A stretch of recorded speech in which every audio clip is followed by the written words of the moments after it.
El arquitecto Rubén Cáceres. ¿Qué tal, Orlando? Vamos a... Buenas tardes, arquitecta, ¿qué tal? Todo bien. Esperemos que no nos agarre la tormenta, ¿verdad? Y vamos a terminar la clase Esperemos. conforme. Así es. Vamos a...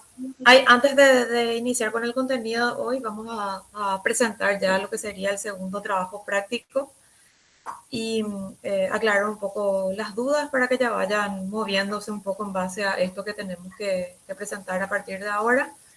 La plataforma de FADA virtual está con algunos inconvenientes técnicos todavía al día de hoy. Esperemos que puedan subsanarse esos inconvenientes técnicos y ya luego esto va a estar también subido a la plataforma en el apartado de trabajos prácticos. No obstante, mientras tanto vamos a estar ya explicando un poco la guía de trabajo y mostrando algunos ejemplos de trabajos anteriores como para que se puedan ir dando una idea de lo que implica este segundo trabajo práctico, que es nuestro trabajo más relevante dentro de la cátedra. Recordamos que el peso de este trabajo práctico es como el de un parcial. Tenemos un único parcial, así que este es el trabajo más importante y es el que puede darnos la sumatoria necesaria para habilitar la materia, básicamente. Así que todo el empeño en este trabajo, ¿verdad? Son muchos en el grupo. Es un trabajo creativo, algo que nos compete a todos como arquitectos, el trabajo de taller, de creación, ¿verdad? Podemos tener varias ideas, ir partiendo de una, ir llegando a una idea acabada luego de la primera corrección, ¿verdad? Eh, no les pedimos que sea una única opción, pueden ser varias incluso, y se va combinando en base a eso o se va descartando la que no es factible. Y así habrá un proceso de corrección tal cual, un proyecto de taller, solo que haciendo énfasis en la parte estructural, de acuerdo a todo lo que vinimos dando hasta ahora, ¿verdad? Antes de sentarse a proyectar, ¿verdad? La parte del diseño estructural, sería bueno que den otra vez una leída o una vista a las clases que se estuvieron desarrollando, porque tiene que ser en base a eso. No queremos un proyecto enlatado de algún proyecto de taller que estamos haciendo, pero que no se enmarca dentro de lo que estuvimos viendo de las clases, ¿verdad? Tenemos un lineamiento, unas pautas que seguir que son muy claras, ¿verdad? Y no queremos que salgan de eso presentando cosas que van a hacerles perder el tiempo o que van más allá de lo que se les está solicitando, ¿verdad? Básicamente es un trabajo de taller de un diseño estructural para un edificio tipo torre en altura, ¿verdad? Sugerimos nosotros desde la cátedra para que tengan todo un mismo grado de esbeltez los trabajos que puedan manejar una proporción de 1:5. ¿Qué significa eso?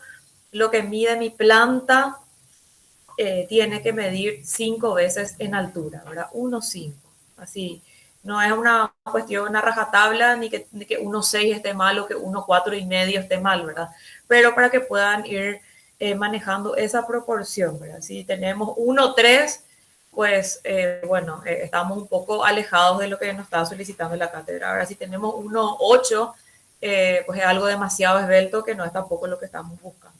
Pero sí, teniendo en cuenta las opciones que estuvimos manejando también como ejemplos en las clases, los ejemplos, ¿verdad?, que vimos en todo el mundo. Eso es lo que pedimos, ¿verdad? Es manejar un poco los conceptos de macroestructura y en base a eso proyectar. Vamos a dejar un poco de lado el famoso reticulado de hormigón armado del 3x3 o del 5x5 o del 7x7 que vemos por todos lados en nuestro país, ¿verdad? Para edificios de mediana o pequeña envergadura, para trabajar con macroestructura, con todos los tipos de estructuras que estuvimos desarrollando en estas clases, y en base a eso armar un diseño, ¿verdad? Que se adapte a lo que estamos solicitando. Bueno, este segundo trabajo práctico vamos a tomar como referencia primero lo que sería el desarrollo del primer trabajo práctico, porque es hacer ese mismo análisis en 3 apartados, analizando la parte formal, la parte funcional y por último la parte estructural, pero en base a un diseño nuestro. Ese sería ahora el trabajo que se está pidiendo.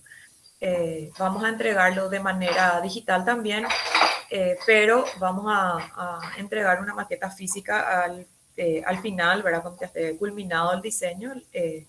Las correcciones están marcadas también para que sean presenciales, así que para tener en cuenta esos puntos.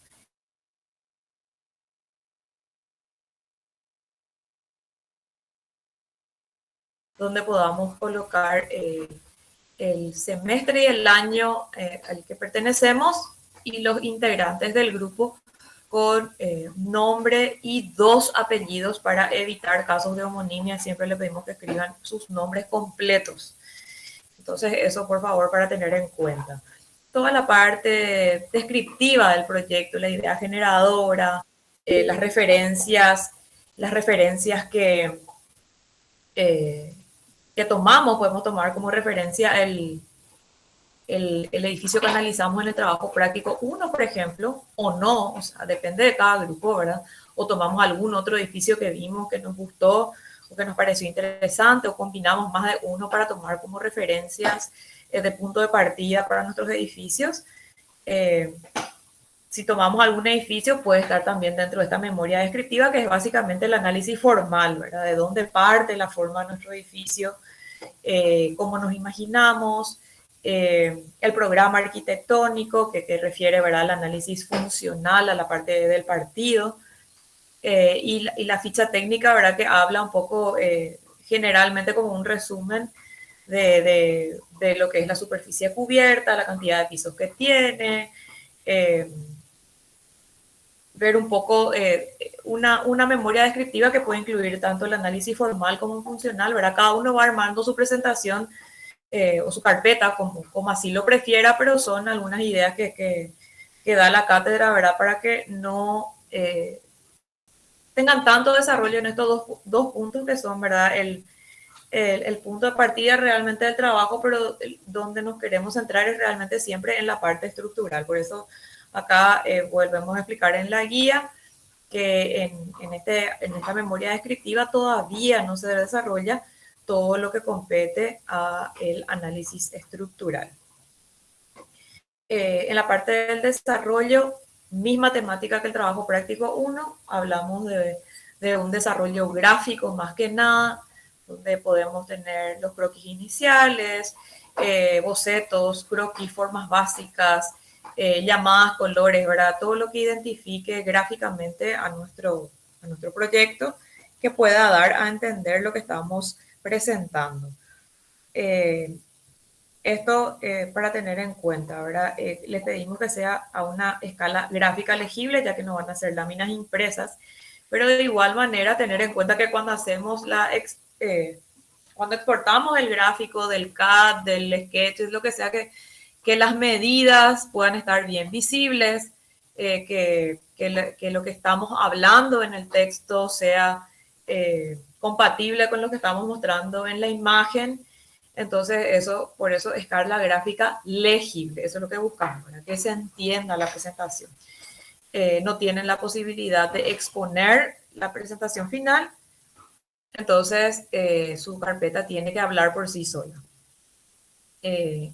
A todo esto que ya vimos en el trabajo práctico 1, vamos a sumarle algunos puntos, que son el punto 4, 5 y 6, ¿verdad? El punto 4 refiere a la planta de encofrado. La planta de encofrado ya saben lo que es, vinieron haciendo en las estructuras anteriores, ahora van a hacerlo de este proyecto estructural con las medidas totalitarias, las medidas de cada eje de los elementos estructurales, ¿verdad? Si hay vacíos, si hay voladizos, bueno, todo tiene que estar marcado en la planta de encofrado como una lámina técnica tal cual se nomenclan cada uno de los elementos estructurales, ya sean las losas que tengan, las vigas que tengan, los pilares, tensores, lo que sea que vayan a utilizar en su trabajo, tiene que estar nomenclado correctamente en la planta técnica de encofrado. también a escala gráfica legible. Nuevamente hacemos hincapié en eso. Dentro de esta planta de encofrado que nosotros vamos armando, seleccionamos uno de los pilares o uno de los tensores. Generalmente proponemos que sea uno de los elementos en planta baja, y en base a eso realizamos el predimensionado. El predimensionado es una clase que se va a dar ahora y que van a dejar, ¿verdad?, para el final del trabajo. Una vez terminado el trabajo completo de desarrollo y en la planta de encofrado, seleccionamos y marcamos dentro de la planta de encofrado cuál es el pilar o el tensor que vayamos a predimensionar. Luego el cálculo, ¿verdad?, que se va a hacer en base a eso que se seleccionó.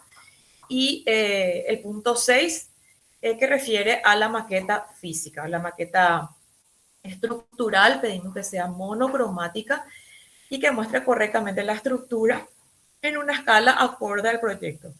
¿Qué queremos decir con eso? No necesitamos que la maqueta sea un monstruo de grande, ni tampoco para tratar de hacer en menos tiempo o gastar menos material, hacer algo muy chico que no demuestre la parte estructural, ¿verdad? No es una maqueta como las que presentamos en taller, donde se ven los cerramientos, los detalles, sino más bien solamente la parte que compete a la estructura.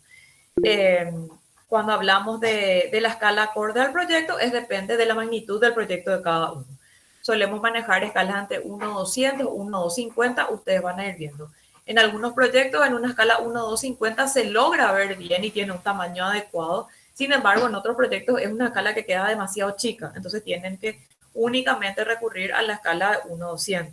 En otros, sin embargo, al elegir una escala 1.200 nos sale una maqueta de 1 metro de altura, claramente algo está, ¿verdad? O tenemos que ajustar nuestras medidas o ajustar la escala, ¿verdad? Una de las dos cosas. Y por último, el punto 7, un resumen final, un modo de conclusión de parte del grupo de todos los aspectos estructurales, funcionales, arquitectónicos que cierran el proyecto, un punto de reflexión y de crítica de cada grupo. Eso es, básicamente, esta guía tiene también unas observaciones que les muestro acá ahora, y tiene una segunda página donde detalla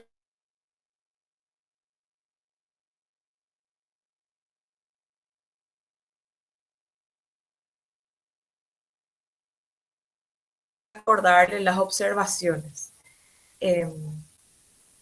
Recordamos que la corrección es obligatoria, va a haber más de una corrección presencial y pueden corregir las veces que ustedes puedan, ¿verdad? Es lo recomendable, pero una es la obligatoria.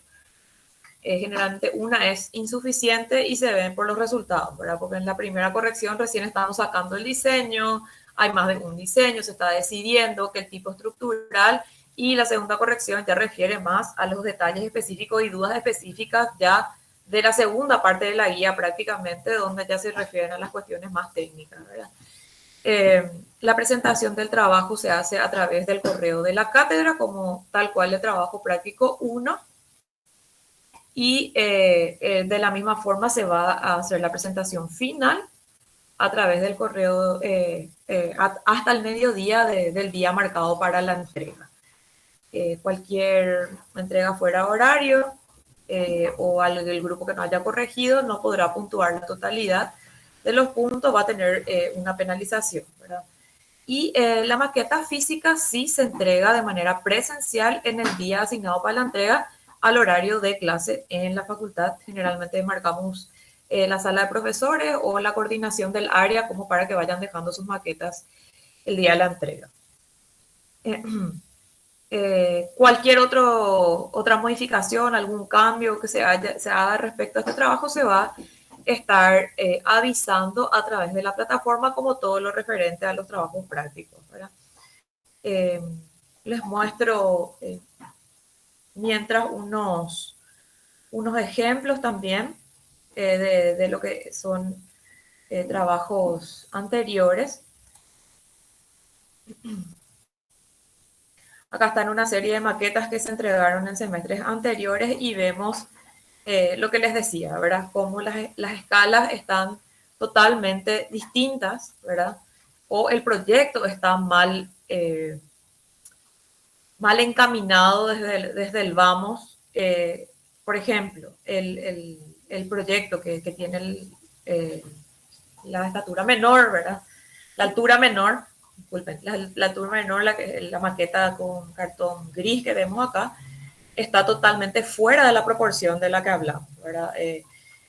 No sé ni si llega a 1 o 2 la proporción, ¿verdad? Nosotros estábamos solicitando una proporción 1:5, entonces ya desde el vamos, este proyecto no siguió las directivas, ¿verdad? Puede ser muy lindo, puede ser estable, puede ser lo que sea, pero no sigue las directivas del proyecto que se solicita en este segundo trabajo práctico. Así que eso para tener en cuenta en nuestros proyectos, proporción de 1:5. La maqueta de al lado vemos que es mucho más alta en comparación y mucho más grande en comparación a todo lo que vemos alrededor, ¿verdad? Eh, entonces, tratar de no hacer maquetas tampoco tan grandes que lleven tanto trabajo o que sean proyectos demasiado grandes en superficie, porque no es a lo que refiere el proyecto tampoco, ¿verdad? Acá vemos también otro caso de una maqueta totalmente fuera de escala, ¿verdad? Si nos sale una maquetita así como estas dos que vemos hacia la derecha al fondo, por ejemplo, nos estamos dando cuenta que son maquetas demasiado pequeñas que poco y nada dejan ver lo que refiere a la parte estructural, ¿verdad? Hasta parecen juguetitos, ¿verdad? A lo mejor por la escala seleccionada o porque el proyecto es demasiado chico, ¿verdad? Hablamos de edificios con macroestructura y las macroestructuras son generalmente utilizadas para rascacielos, ¿verdad? Entonces, tener en cuenta ese tipo de estructura y adaptarnos a la escala que mejor se adapte a nuestro proyecto. Bueno, vemos distintos casos, ¿verdad? De tipos estructurales, con ménsulas, con tensores, con diagrid, con ensanchamiento de base, con plantas giradas, con cerchas, cinturones, ¿verdad? De amarre, con plantas ovaladas, edificios demasiado parecidos a edificios existentes que tampoco tienen, está bien tomar como referencia a un edificio, pero no hacerlo prácticamente igual, ¿verdad? La idea es que cada grupo pueda tener un aporte, no que haga un edificio prácticamente igual a uno que ya existe, ¿verdad? Entonces, eso también para tener en cuenta,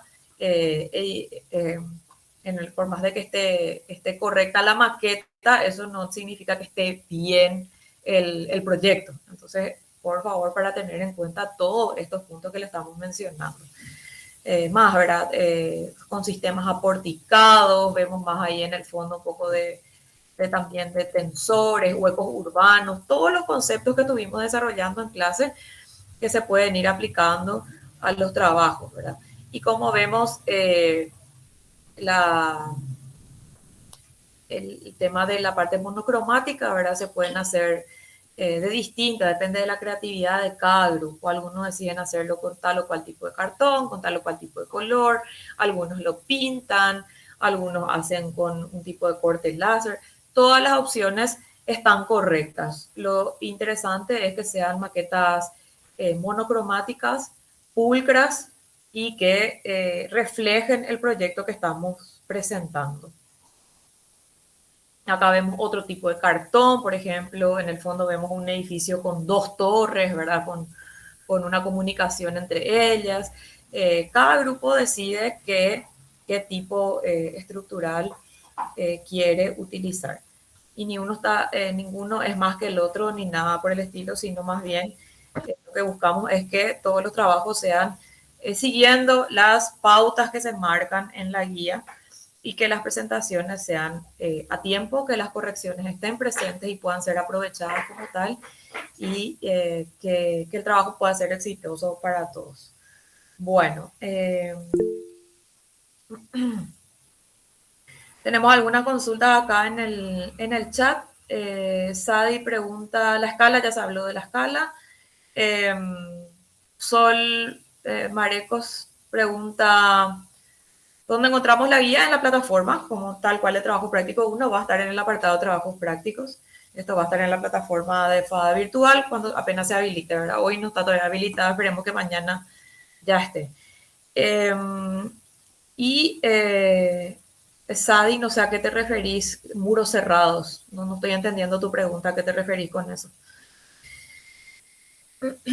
La proporción es 1:5. Volvemos a repetir en las correcciones, vamos a volver a entender entendiendo a la base como el punto 1 y a 5 la proporción en altura. Perfecto. Sí. En caso de del ensanchamiento, como había algunos ejemplos, ¿se toma igual el de planta baja, ponerle, o el de la planta más grande? La planta tipo, la de la torre. Ok.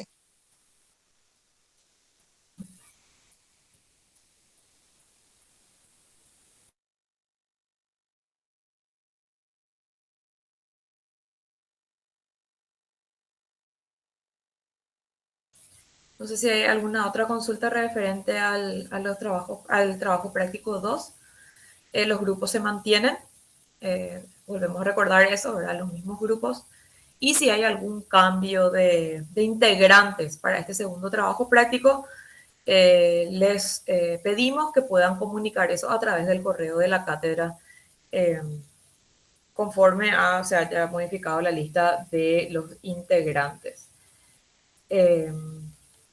Las maquetas son estructurales, hay nada más que estructuras. Nuestro proyecto es en base a diseños estructurales. La estructura es lo único que se tiene que ver en la maqueta. Nosotros no somos cátedra de arquitectura, así que los cerramientos pueden estar mencionados o explicados en la memoria descriptiva, en la parte formal, en la parte de la materialidad y demás, pero la maqueta es netamente estructural.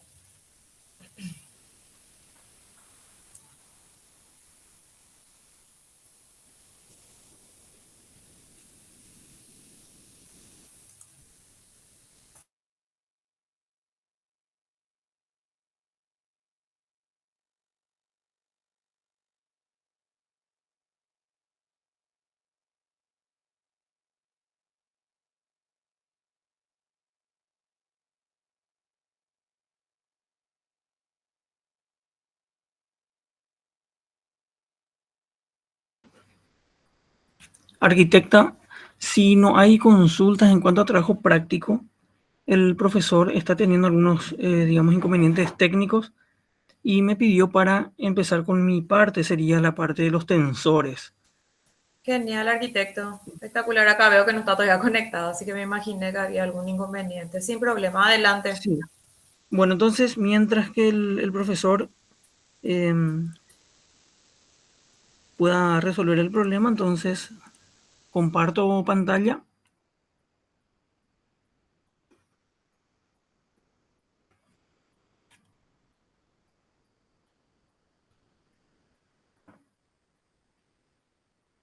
Bueno, en la clase anterior, recuerdan que de la última presentación habían quedado, digamos, diapositivas, contenido que ya no, por el tiempo no se pudo desarrollar, entonces con eso tendríamos que iniciar hoy, pero bueno, el profesor está teniendo algunos inconvenientes técnicos y entonces primero vamos a hablar un poco sobre, digamos, el predimensionado de tensores para edificios altos. Bueno, los tensores también se lo conoce como cables. Son estructuras que actúan principalmente mediante su forma material y Engel lo llama esto de forma activa o sistemas estructurales en estado de tracción simple. Estos cables son estructuras sin rigidez a la flexión debido a la pequeña sección transversal en relación a su longitud.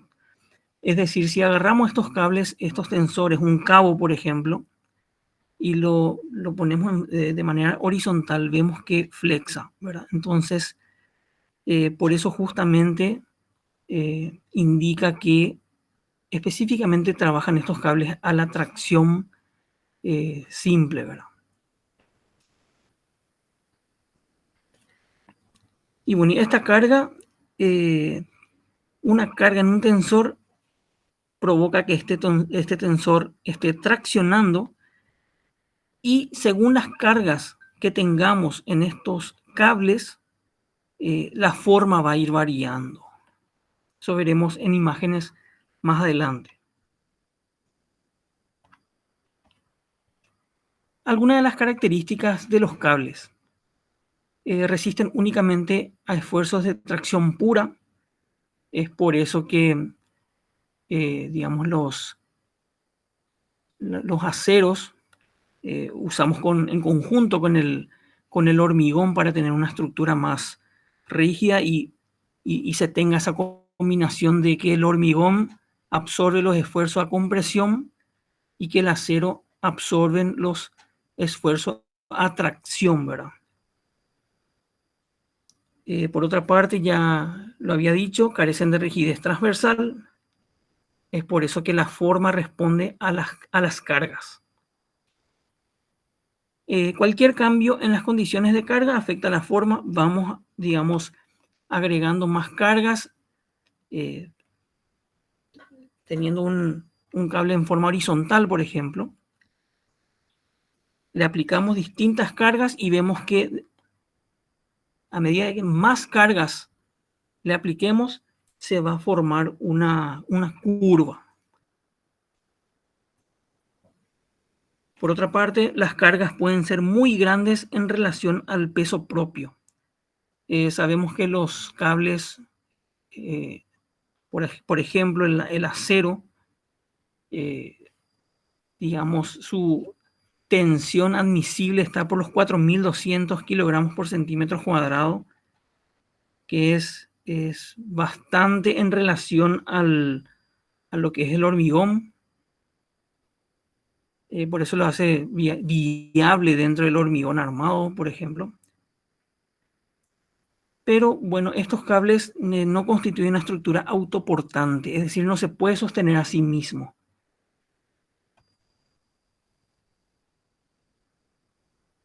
En la primera gráfica, la parte superior, vemos dos puntos, el punto A, punto B, pueden ser los apoyos,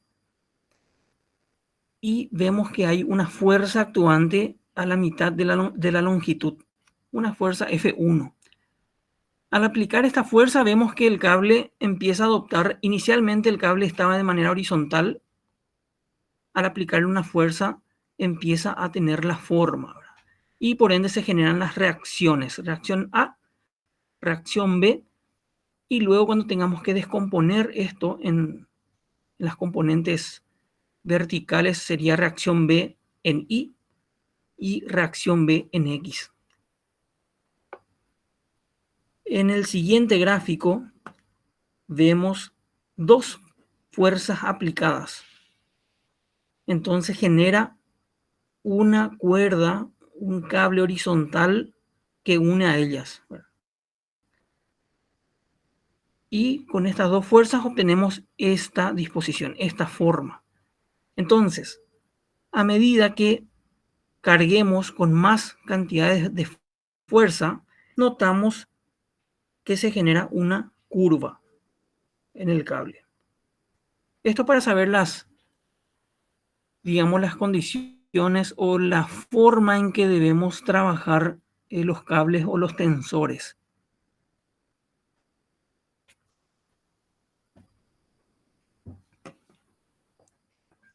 Vemos el primer gráfico a la izquierda, un tensor en vertical, es decir, está en el eje Y, teniendo un peso y por supuesto una reacción. Entonces, en los gráficos a la derecha vemos lo que ocurre cuando le cargamos con dos cargas F1, F2. En estos puntos se generan distintas reacciones, ¿sí? Entonces, a medida que le carguemos con más cargas, esto se va tornando una curva. Ahora, normalmente en edificios altos lo planteamos de esta forma, es decir, teniendo como peso a la losa en el que está suspendida, ¿verdad?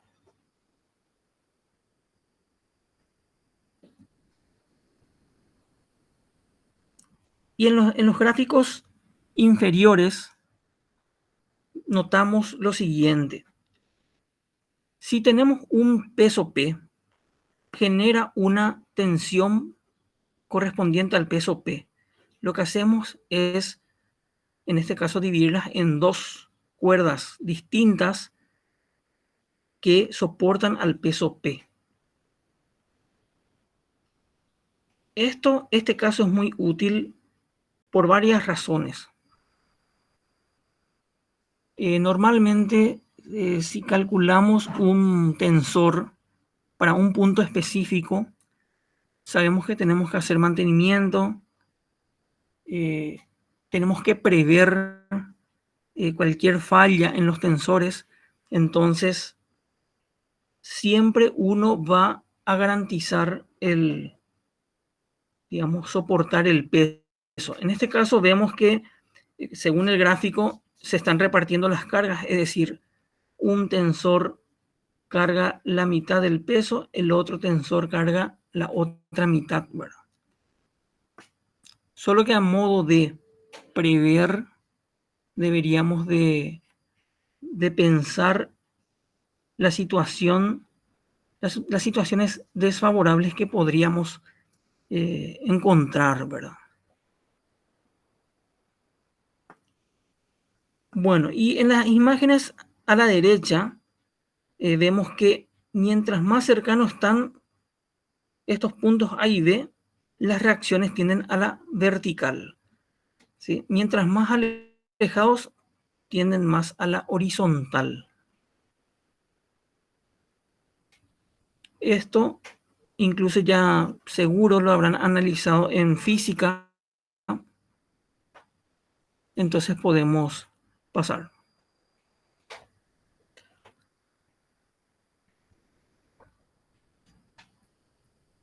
Vamos a ver dos ejemplos en donde en edificios altos se están utilizando tensores.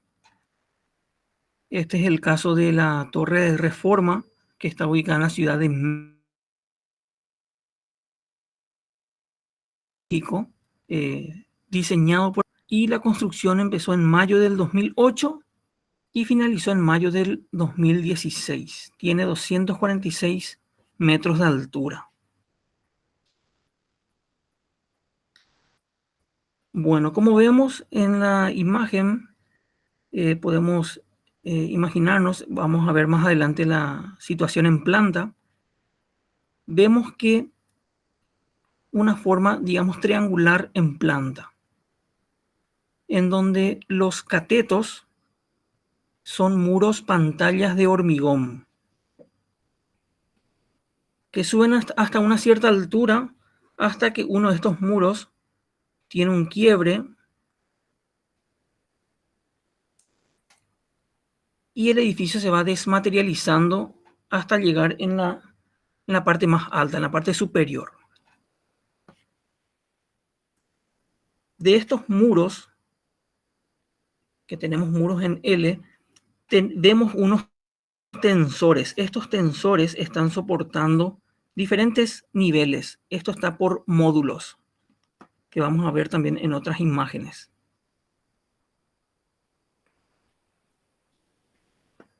En la imagen de la derecha vemos cuando se está construyendo el muro de hormigón. Y a la izquierda vemos la construcción ya en etapa más avanzada de la obra. Y aquí notamos en este nivel cómo se generan estos puntos de anclaje. Son unas cartelas metálicas en donde aquí, como donde estoy indicando en el cursor, a ver si puedo indicar con...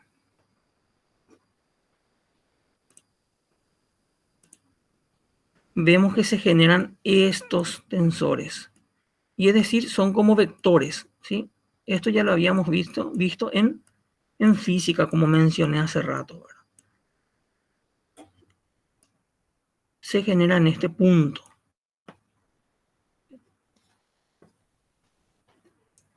Y vemos que este tensor se ancla al muro en este punto.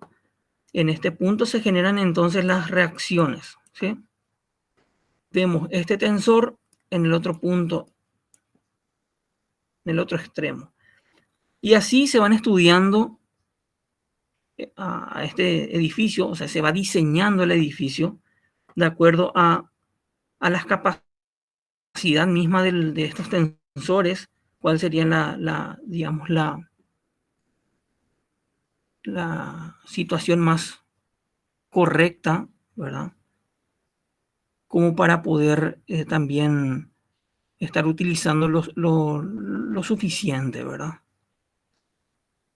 Esto se va repitiendo en cada tantos niveles con una situación similar y vemos de repente en cada módulo ciertas cosas van variando, pero como estoy mencionando, prácticamente son módulos que se van repitiendo y todas estas vigas y losas que vemos al fondo se van anclando en puntos a estos tensores. Entonces, de manera a que todos los niveles están suspendidos en el extremo abierto, es decir, en la parte de la hipotenusa, como decíamos en planta.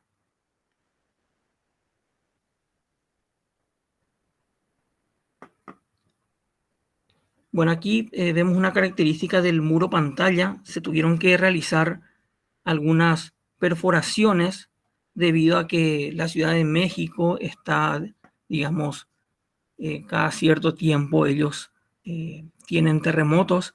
Entonces, sabemos que el hormigón es un material bastante, por una parte es flexible, pero es bien rígido.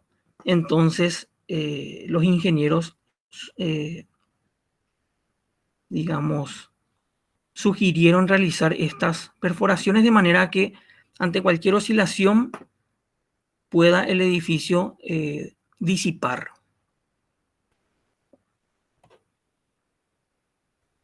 Esta es la situación en planta que habíamos visto. Vemos los muros mencionados. Esto va hasta la altura de 246 metros y las plantas que van suspendidas, ¿sí? Aproximadamente en este punto, cada tantos módulos, tenemos los tensores, ¿sí? Aquí.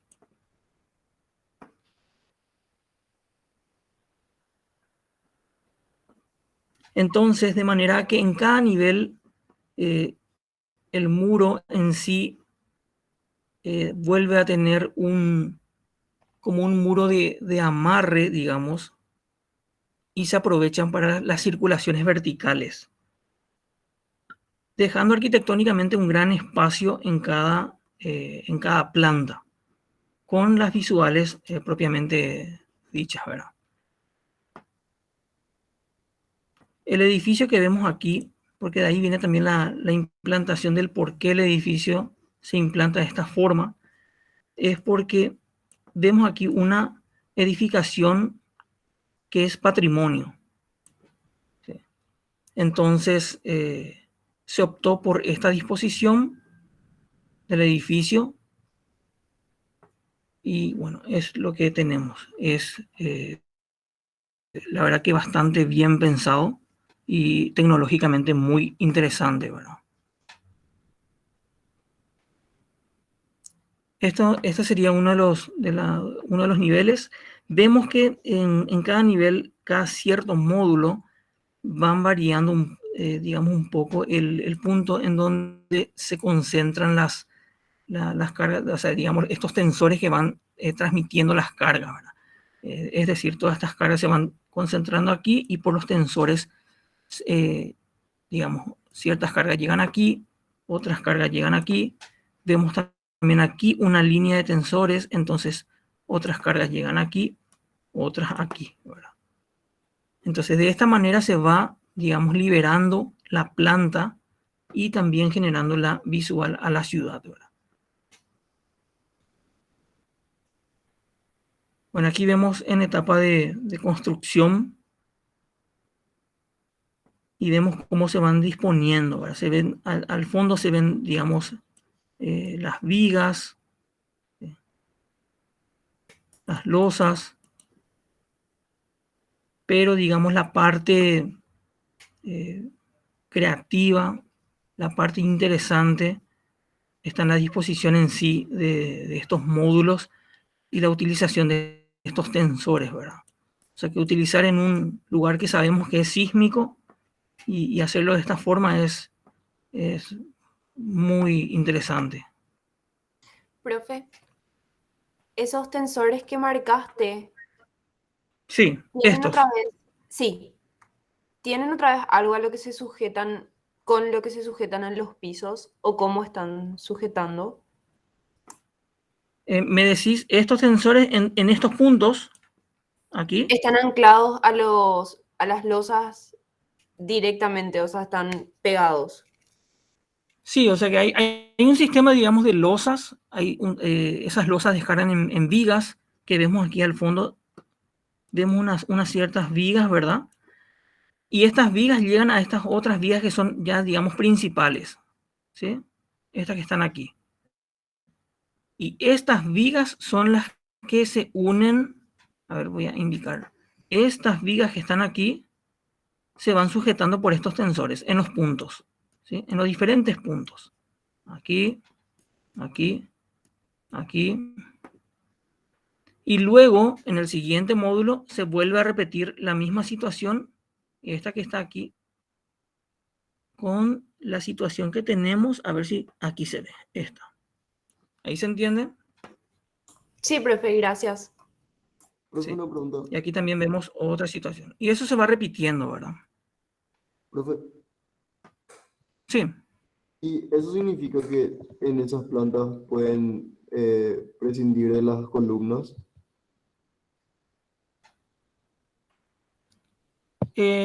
Bueno, vuelvo a la planta anterior, a esta planta, ¿verdad? A ver, voy a indicar con azul. Bueno, aquí vemos el tensor y vemos la proyección, ¿sí? Eso se está entendiendo bien. Aquí, aquí. Vemos esto. Entonces, lo que respecta a esta parte del edificio, no tenemos columnas, ¿sí? A esta parte. Luego vemos, voy a indicar con otro color, con este.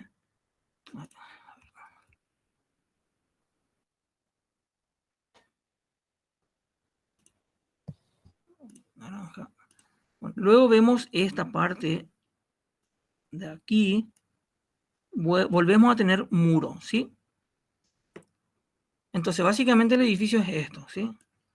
Son los muros. Aquí no vemos pilares propiamente. Vemos los muros y los tensores. Eso es prácticamente lo que se ve. Y profe, No otra sé si pregunta. está... Sí.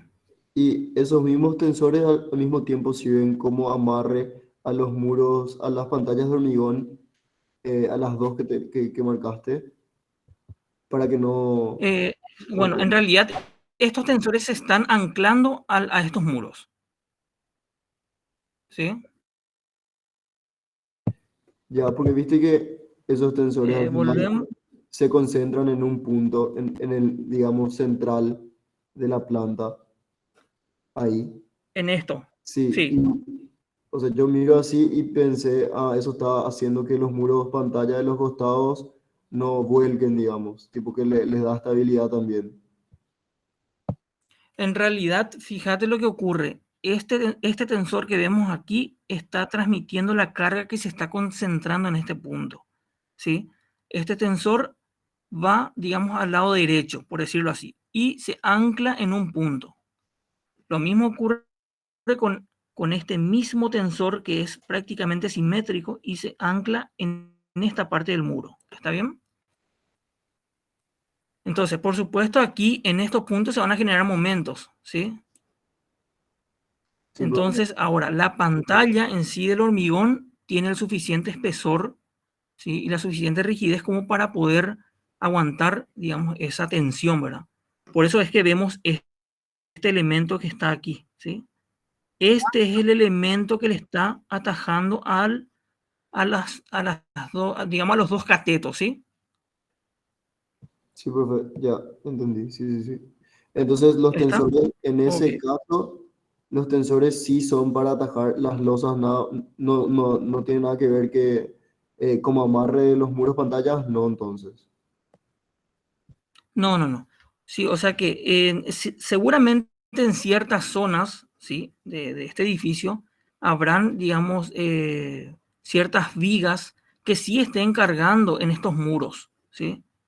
Ahora, viendo la situación en donde específicamente están los tensores, sí, aquí los tensores, a partir de este punto de concentración de las cargas, ¿sí? Se está distribuyendo a los muros. Entonces ahí los tensores están trabajando a tracción pura. Es decir, no necesitamos pilares en esta zona. Gracias, profe. ¿Se entiende eso? Sí, sí, sí. Bueno, ok. Bueno, estábamos aquí. Esta imagen de la izquierda es nada más para ver digamos, el tamaño, ¿sí? de esta cartela. Esto está soldado completamente. Digamos, fueron los trabajos quizás más rigurosos y con más, digamos, ojo en el trabajo que están haciendo, ¿verdad? Porque esto se va repitiendo y tiene que estar perfectamente bien, ¿verdad? Aquí ya vemos la imagen ya del edificio ya terminado prácticamente, ¿verdad?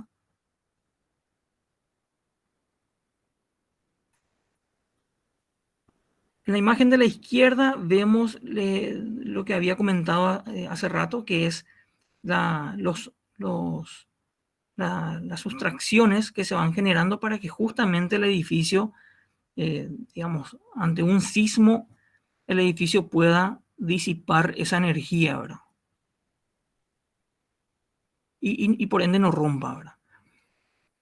Bueno, el otro edificio a analizar es, digamos, la torre BM del arquitecto Carl Schweitzer. Y bueno, la torre fue construida en el 1968 y 1972 y cuenta con 101 metros de altura. Este edificio es bastante interesante, tiene una particularidad, ¿verdad? Vamos a verlo ahora.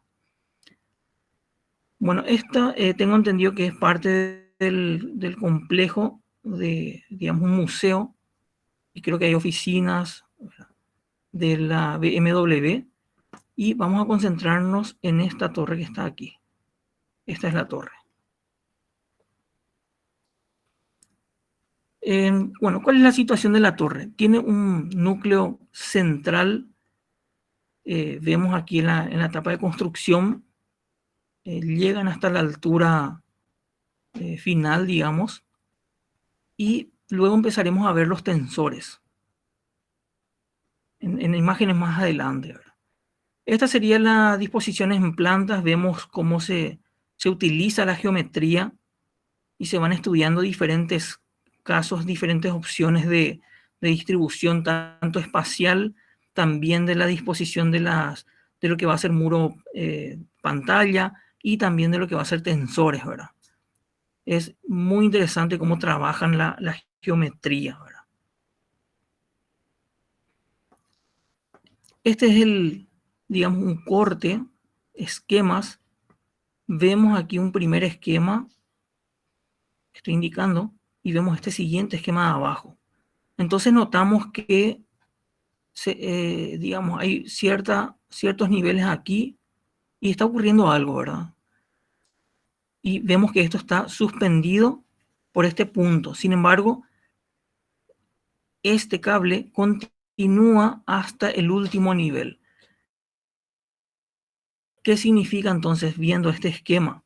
Vemos que todas estas plantas superiores a estas, vemos que están cargando por encima. Es decir, esto está cargando, entonces vemos que hay compresión por parte de estas losas que están aquí, o al menos es lo que vemos en el diseño, en los esquemas.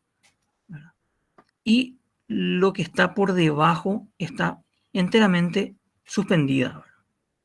Vamos a ver las siguientes imágenes. Aquí vemos, y con esta imagen, digamos, nuestra hipótesis se va haciendo cierta, ¿verdad? Vemos una serie de tensores, ¿sí? en distintos puntos. Seguramente deben corresponder a cada lado de la circunferencia que habíamos visto en planta. Y a su vez, en estos tensores se concentran las cargas de las distintas losas. Y vemos cómo se va, digamos, con el proceso constructivo se va haciendo de arriba para abajo, ¿verdad? Y aquí vemos la parte superior, ¿verdad? Cómo se va haciendo de la forma contraria y, digamos, tradicional, ¿verdad? De aquí de abajo para arriba, ¿verdad? Entonces, este es un edificio bastante interesante. Para este caso, este edificio, para que ustedes tengan más información, en internet van a encontrar es digamos, una especie de libro, ¿verdad? En donde específicamente hablan sobre edificios colgados, ¿verdad? Es muy interesante como para que ustedes puedan leer y puedan también encontrar ahí las ventajas e inconvenientes de este sistema, ¿verdad? Pero está muy interesante y recomiendo. Entonces, ya viendo estos dos ejemplos, que quizás son dos casos distintos. En el primero veíamos que teníamos componentes de vectores y era un caso bastante complejo, pero muy interesante.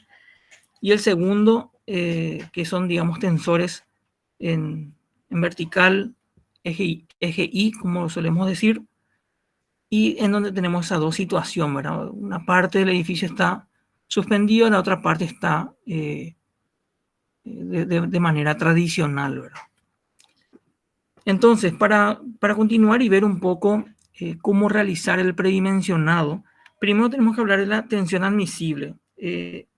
Vamos a dar el caso con el acero que conocemos, que es el acero de dureza natural, que tiene 4.200 kilos por centímetro cuadrado como tensión admisible. Y la fórmula es, digamos, presión sobre área o peso sobre área, que un poco es lo que, de donde extraemos esto.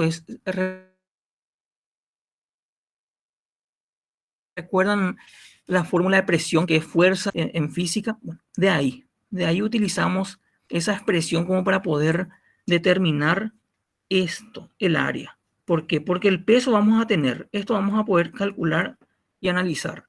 La tensión ya viene dada por el material que estamos utilizando. Entonces, nada más que necesitamos el área. Vamos a tomar un caso. Esto es un trabajo práctico entregado hace unos semestres, y vamos a tomar el caso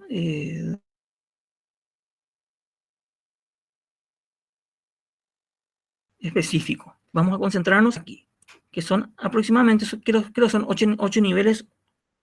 Sí, 8 niveles, en donde tenemos vigas superiores, principales.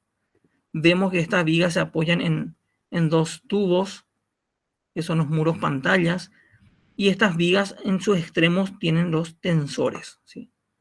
Entonces vamos a analizar este caso ahora. Le damos algunas medidas. Decimos que el módulo tiene 3×4, y bueno, esto se va repitiendo.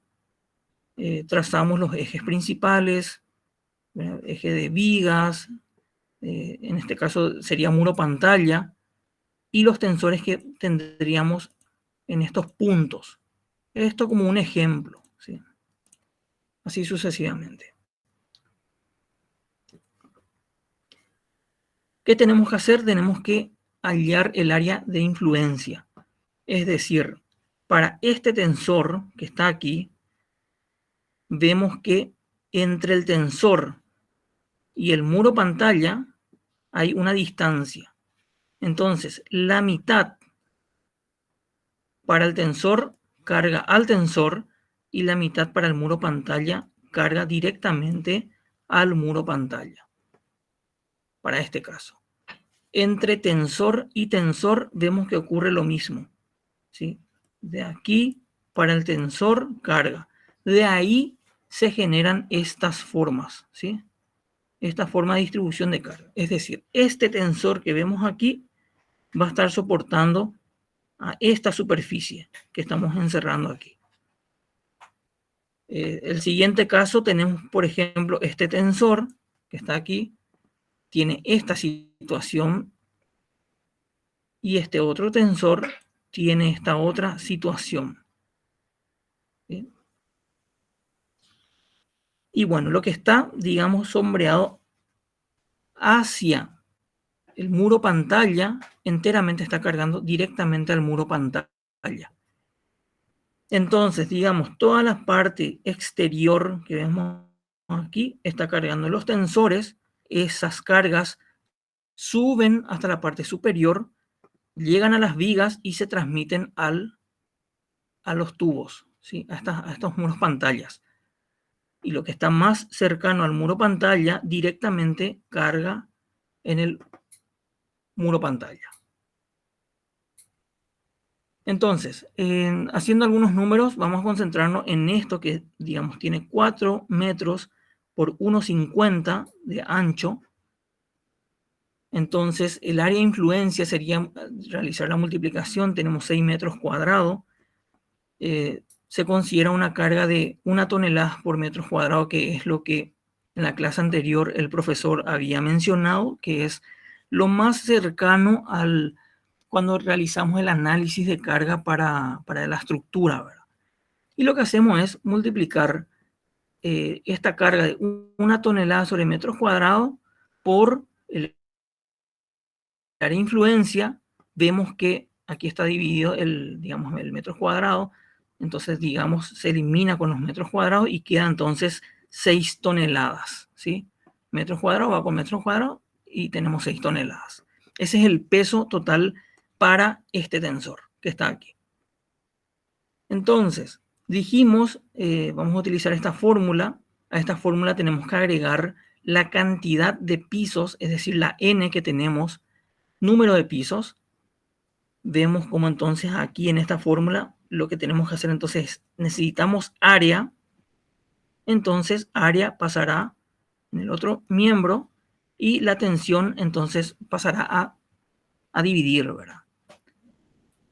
Entonces cargamos los valores que tenemos, 6 toneladas, 4,2 viene, tenemos que convertir porque hablábamos de 4.200 kilogramos sobre centímetros cuadrados y de esta forma entonces pasamos a toneladas, toneladas sobre centímetros cuadrados. Entonces, realizando esta operación, tonelada va con tonelada, realizamos esta multiplicación, la división, y nos arroja este resultado en centímetros cuadrados, es decir, la sección total que necesitamos para el tensor.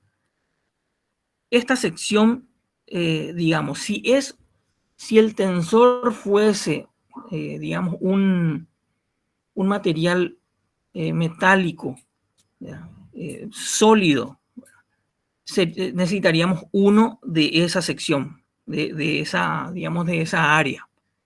Pero como dijimos que vamos a estar trabajando con varillas de acero, para dar el ejemplo, tenemos que entonces saber cuántas varillas estaríamos necesitando para cubrir esta área que vemos aquí, esta sección. Entonces, aquí hay dos situaciones. La primera situación está eligiendo la de 25 milímetros, ¿sí?, de diámetro, y en la siguiente está con la opción de elegir la de 32 milímetros. Entonces, nada más que tenemos que tomar estos valores que están aquí, ¿sí?, realizar esta operación y nos da un número, 2,33 varillas. Sabemos que 2,33 no podemos utilizar.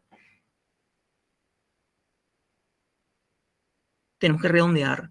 En ese caso, entonces necesitaríamos varillas de 25 milímetros para ese tensor. Y para el siguiente caso, el resultado es 1,42 varillas. Lo redondeamos a 2. Entonces necesitaríamos entonces 2 varillas de 32 milímetros. Aquí tenemos dos opciones las dos válidas, ¿verdad? Incluso podríamos también probar con la de 20 a ver cuánta cantidad de varillas nos dice, ¿verdad? El siguiente paso es diseñar, es decir, en planta ver cómo dispondremos de estas varillas, ¿verdad? En este caso tenemos 3, en este caso tenemos 2. Si Profe, elegimos números menores, secciones menores, entonces vamos a tener mayor cantidad. Entonces estaríamos colocando por camadas. Bueno, profe, entonces, bueno, básicamente este es el procedimiento bastante sencillo. Y bueno, hasta aquí, digamos, lo que corresponde a tensores. Si hay alguna consulta, entonces estaré aquí para responder. sí, profe, yo tengo una consulta. ¿Hay algún margen de cuántas varillas podemos tener? No sé si ya mencionaste, porque cuanto menor la sección, vamos a tener mayor cantidad de varillas. ¿Y por qué cantidad más o menos nos guiamos?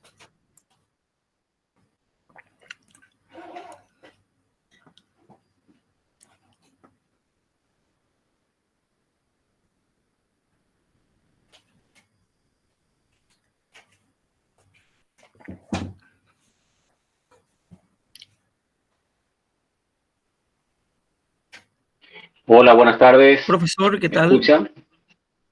Hola, ¿qué tal, Orlando? Hola, Patricia. Hola, chicos.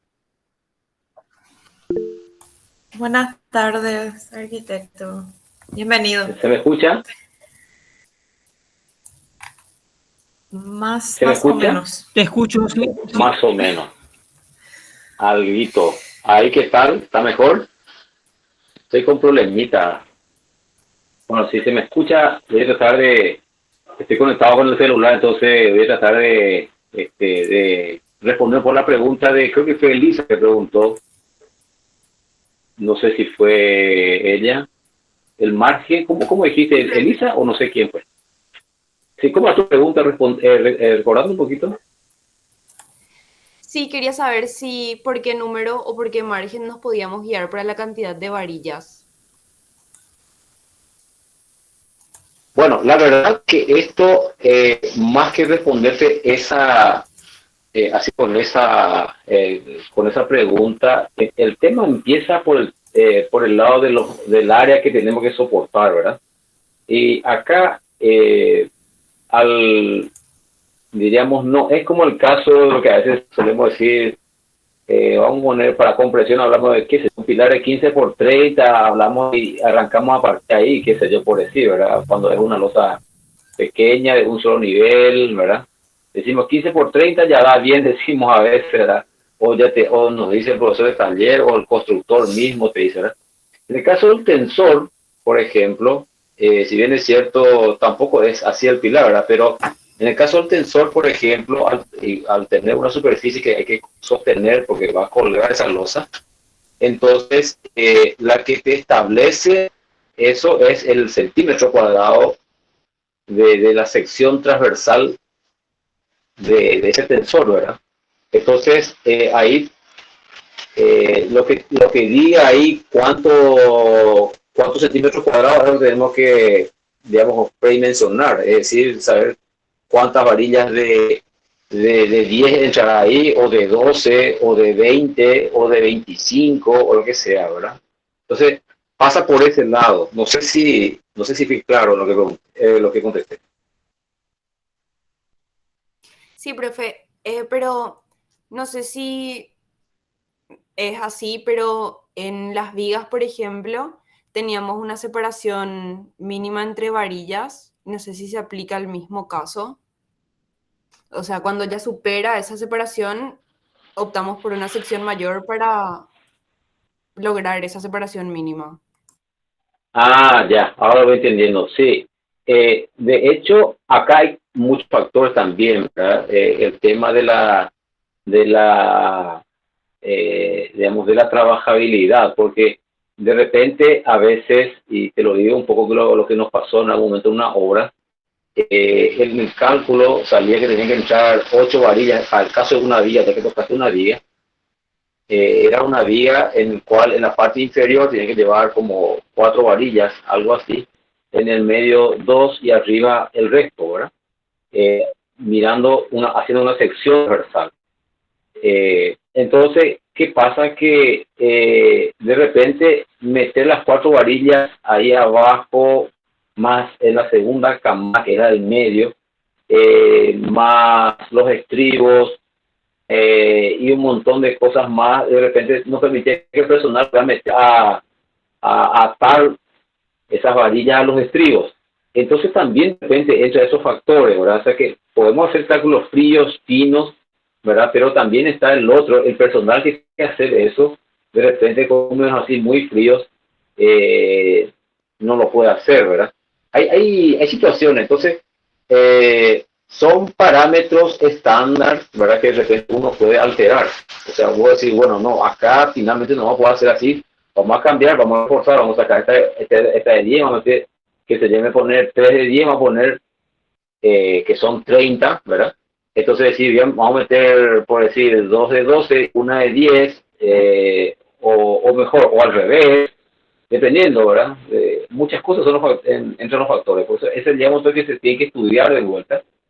Y cuando un ingeniero, por decir, que siempre está en la parte de la construcción de las losas, verificando todo si se hizo tal cual se logró, normalmente suele ser quisquilloso en ese punto y a veces de repente, digamos, prefiere que el cálculo que él hizo, él mismo lo pueda verificar, porque de lo contrario, en la hora lo cambian de una manera que fue establecida para el cálculo, ¿verdad?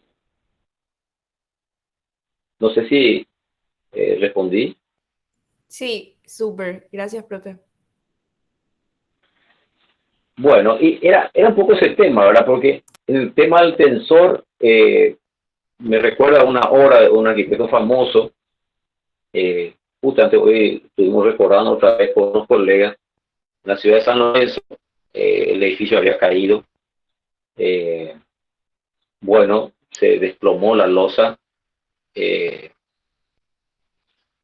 Bueno, se pensó en su momento que era porque las losas estaban tensadas, estaban trabajando a tracción, llevaban algo así como lo que vieron en el caso de la obra de presentó Orlando, en la obra de Torre Reforma, ¿verdad? En ese caso, en particular, el edificio de la obra que estoy contando, esto está en San Lorenzo, se pensó cuando cayó esto, se pensó que era el problema del tensor. Se pensó que no estaba bien calculado, pero primero que normalmente uno culpa que no estaba bien calculado, normalmente.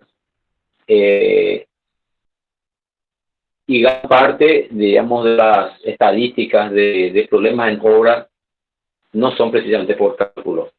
La llevan el problema de diseño estructural, es decir, no están bien diseñadas, que no era el caso de este edificio, sino que era el procedimiento constructivo. Ese es el otro punto. O sea, son 2 puntos normalmente lo que se llevan a la delantera en porcentaje en cuanto a problemas en la obra. Un problema de diseño y un problema de procedimiento constructivo.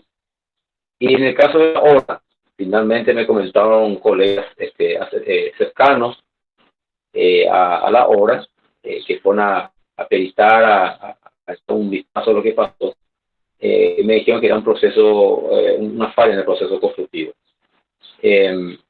Porque en el caso de las losas que están colgadas, están tensadas, primero se arman todos los pilares que van a soportar los tensores y los que están losas. Y bueno, y a veces la costumbre de construir tu pilar, hacer tu viga, hacer la losa, encima colocar tu encofrado para el siguiente y así sucesivamente, no es igual a o sea, es un proceso inverso. Habrán visto en esas imágenes de la BM que estaba justamente mostrando Orlando, el segundo caso, donde aparece el tubo estructural ya listo, obviamente, y los tensores, las ménsulas allá arriba y los tensores ya colgando, todo preparado, ¿verdad? En ese caso, uno va de arriba abajo, no va de abajo arriba, ¿verdad? Salvo que por ahí se encuentra un procedimiento distinto, ¿verdad? Pero por lo menos hasta este momento suele ser así. Es decir, uno va de arriba hacia abajo, primero hace una losa, luego cuelga el siguiente tensor hacia abajo, estoy diciendo, o sea, recuerdo, y viene la segunda losa de arriba hacia abajo. Y es un proceso inverso, ¿verdad?, al que solemos hacer, estamos acostumbrados a hacer, ¿verdad?, con hechos sobre pilares, ¿verdad? Es decir, cuando yo hago con pilares o sobre pilares, las zapatas, ¿cierto?, de esos pilares, los pilares, las vigas, que se cargan junto con las losas, es decir, ahí se coloca el cofrado, luego se carga, ¿sí?, obviamente. Luego, una vez que adquiera la consistencia requerida en tiempo, ¿verdad?, ahí ya se prepara el sitio, ahí hacia arriba, cuando se trata de pilares. Y cuando se trata de tensores, al revés. Y bueno, y ese fue el problema en esa obra, ¿verdad? No era un problema de cálculo, no era un problema de diseño, un diseño muy interesante, ¿verdad? Pero el problema constructivo fue el sistema. Entonces, ese tipo de cosas tiene que ver con esto. O sea, no creamos que, solamente es diseño, que es cálculo, sino fundamentalmente el personal que tiene que hacer eso, el saber ser, entender lo que está haciendo, porque de repente hacer más también no es una solución a un problema que es todo, ¿verdad? No sé si aclaré un poquito más con el comentario que hice también, ¿verdad?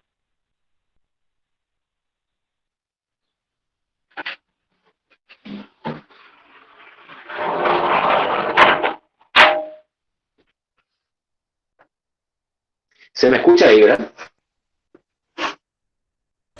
Se escucha un poco entrecortado, Bueno, Ricardo.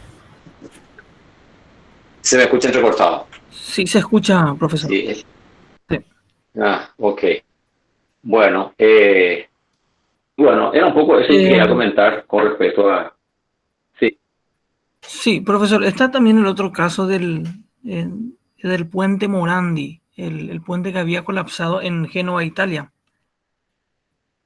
Sí. En donde ahí, digamos, el problema quizás ya no fue un problema físico, sino más bien ya también los agentes químicos, ¿verdad?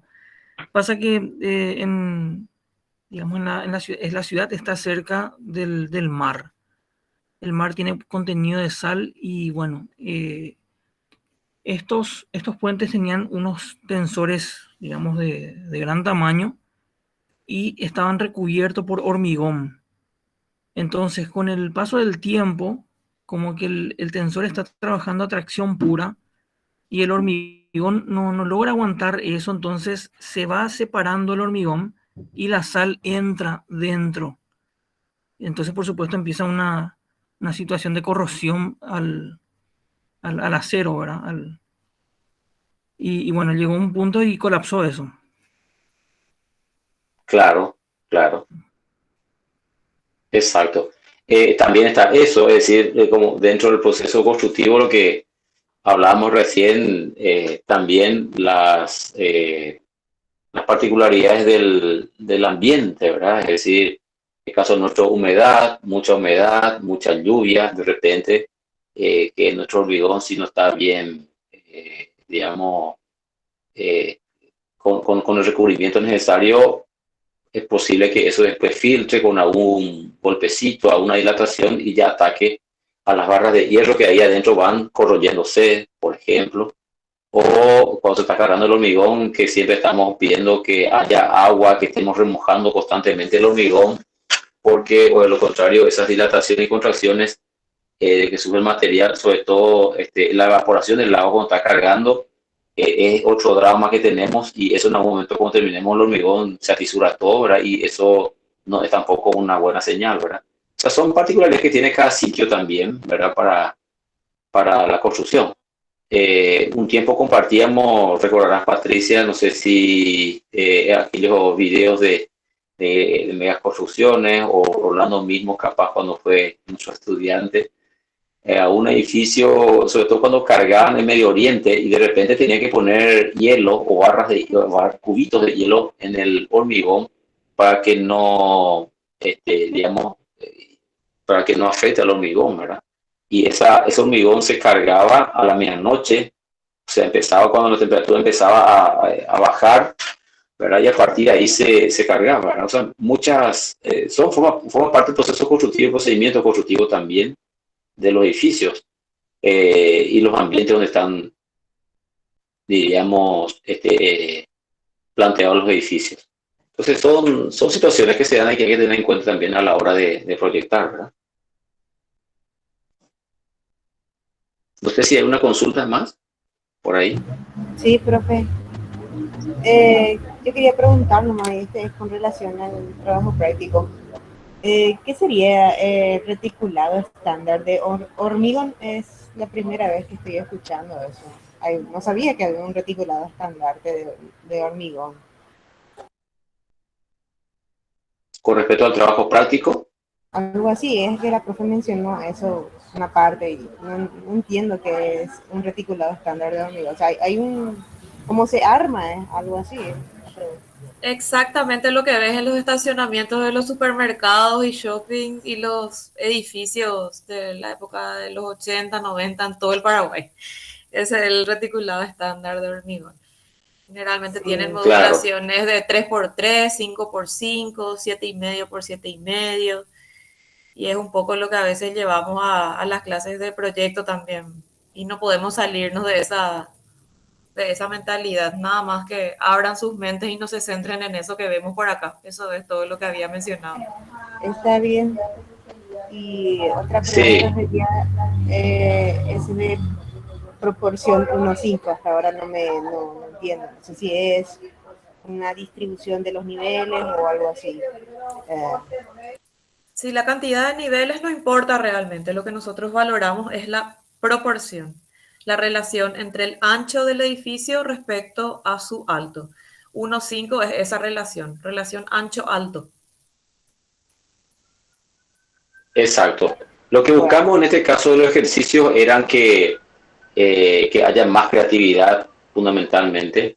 Ahora han visto, hemos compartido a lo largo del semestre también edificios muy particulares, sui generis en su forma, tanto de concepción formal estructural, ¿verdad? Y lo que entiendo, estaba comentando la arquitecta, es con respecto a lo que venimos pregonando un poco en la cátedra, de, de proponer, pues sería esa capaz la palabra, algo distinto a lo que ya veníamos viendo normalmente y lo seguimos viendo, ¿verdad? Los edificios de planta donde aparecen su grilla, su estructura cuadriculada, donde aparece la retícula clásica de módulos estándares de pilares no muy lejanos uno de otro, muy típicos de los edificios de departamento o como llamamos nosotros, los edificios de uso habitacional.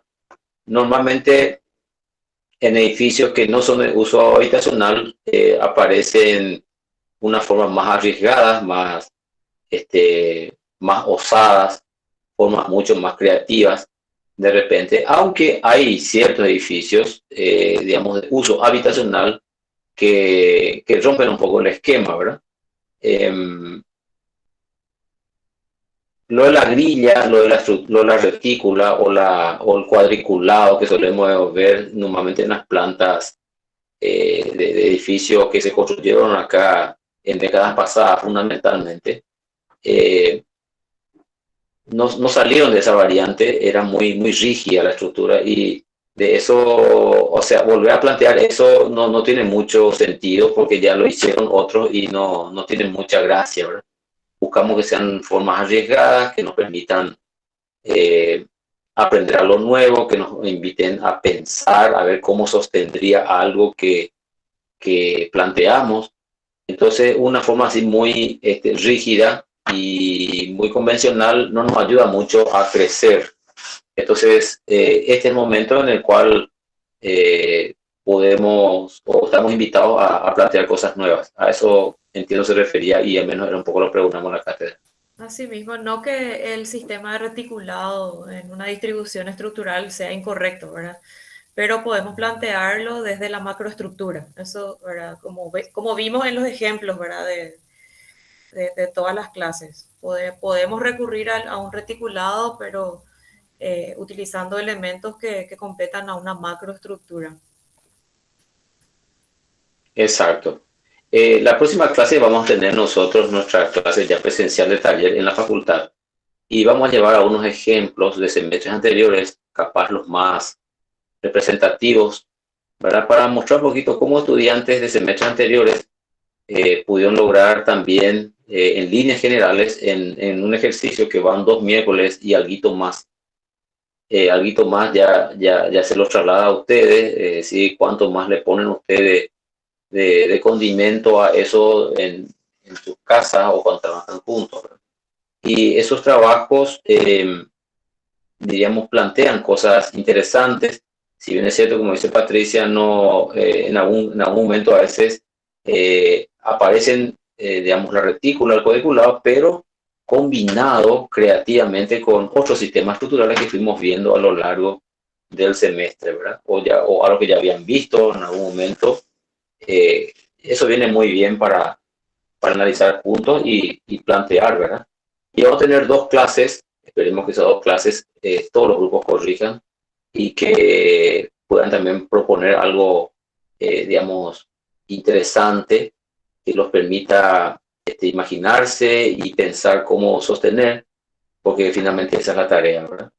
Entre los 2 trabajos prácticos, entre este que vamos a hacer ahora y el que ya se entregó, este tiene, digamos, más ponderación, más peso, porque hay un componente creativo, porque hay un componente donde yo me involucro o donde esperemos que cada uno se involucre proponiendo cosas nuevas, ¿verdad?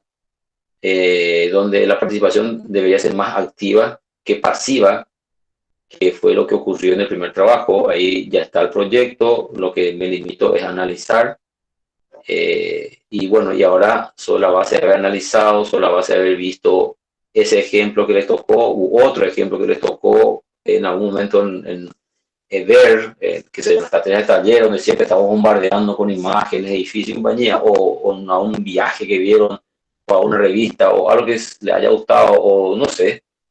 Esas cosas son lo que son interesantes un poco, ¿verdad? Sí. Sí, entonces seguimos con nuestro anterior trabajo, por ejemplo, lo que hicimos del trabajo práctico 1, seguimos investigando con ese o tenemos que crear, de acuerdo a nuestra creatividad, un nuevo edificio para poder hacer el trabajo práctico.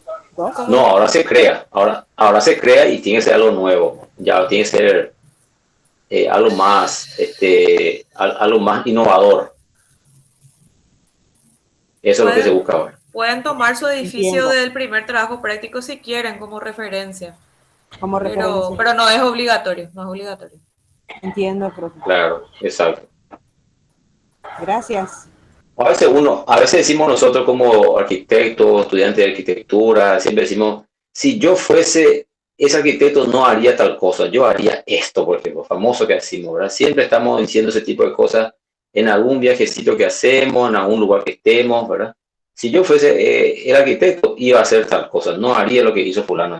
Bueno, capaz, por ahí de repente el edificio que les tocó analizar, a alguien de ustedes o entre ustedes hayan dicho, por ahí de repente, mira, yo haría esto, esta forma que hizo es interesante acá y me parece que la estructura puede ser así, o la forma puede ser así. Bueno, estamos expuestos. Otro, el día que nos recibamos, también otros van a decir lo mismo en nuestras obras. Estamos expuestos a ese tipo de cosas los arquitectos, ¿verdad?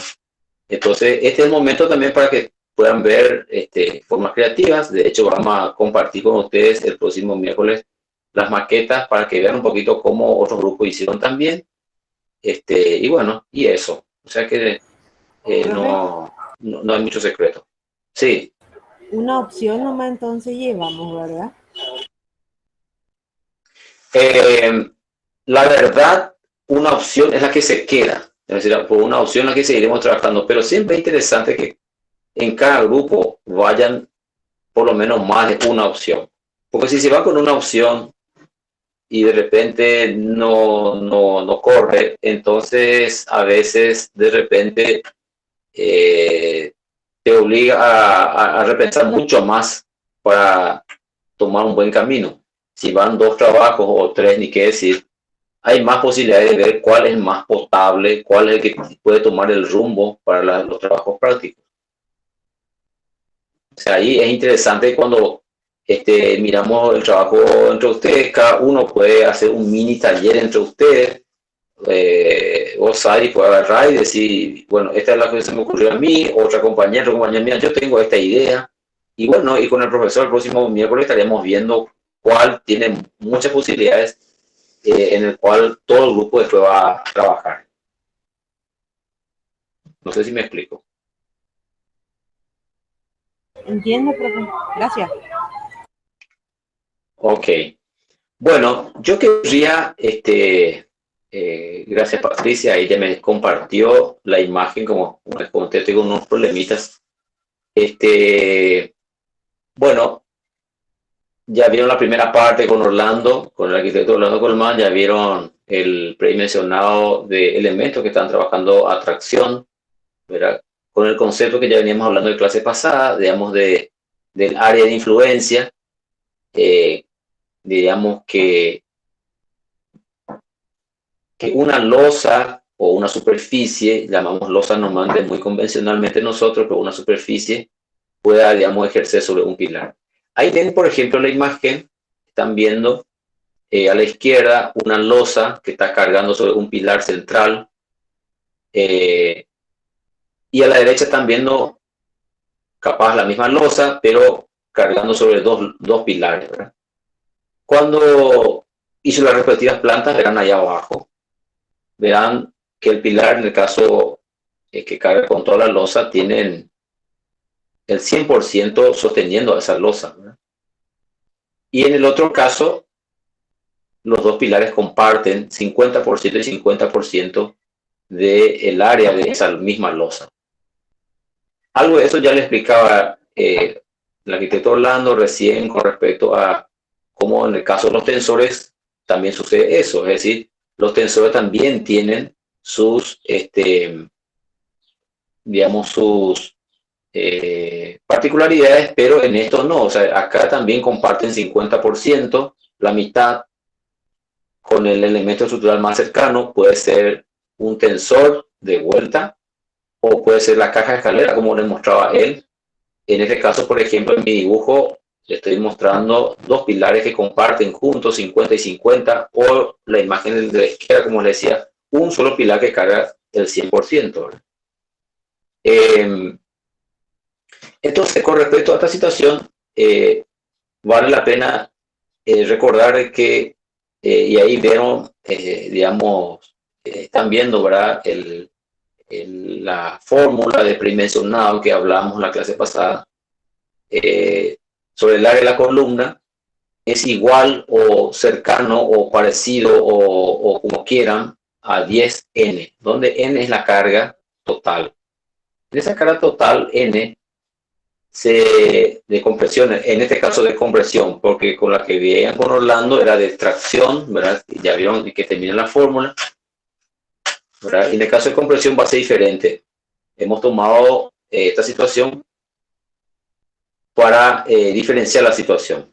AC va a ser el área de hormigón en centímetros cuadrados, o sea, se va a medir en centímetros cuadrados, y N, la carga de compresión se va a medir en toneladas. Seguimos, Patricia.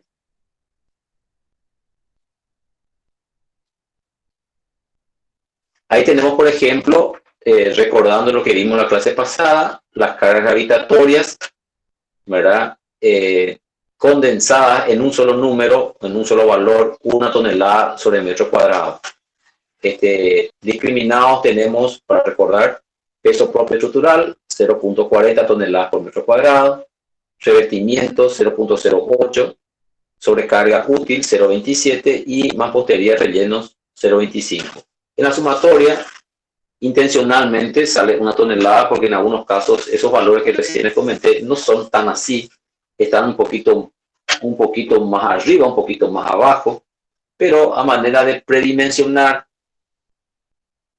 y de tener un número fácil de recordar es 1 tonelada por metro cuadrado.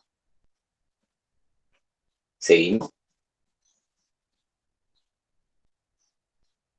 Y volviendo a ver el tema diríamos, de la forma en que se reparten las cargas de los pilares, ¿verdad?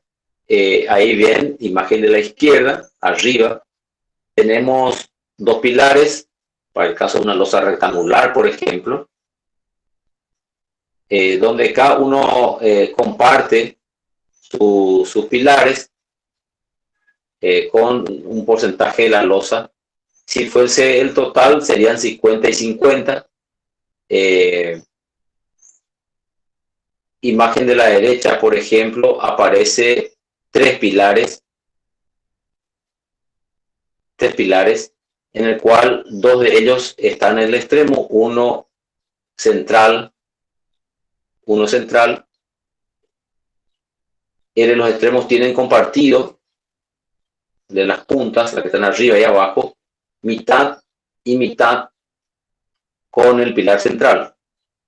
Si vemos ahí abajo, a la izquierda, abajo, los cuatro pilares también, ¿verdad?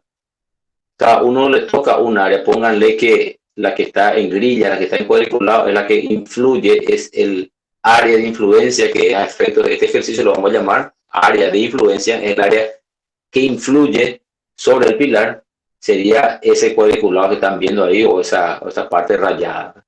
Si fuesen 6 pilares, por ejemplo, a la derecha, ahí abajo, siempre en el primer cuadro, vemos 6 pilares, de los cuales 2 de ellos son centrales, 4 en los perfiles, de los 4, 2 arriba, 2 abajo. También van compartiendo 50 y 50 en área en metros cuadrados, o porcentajes, si se quiere.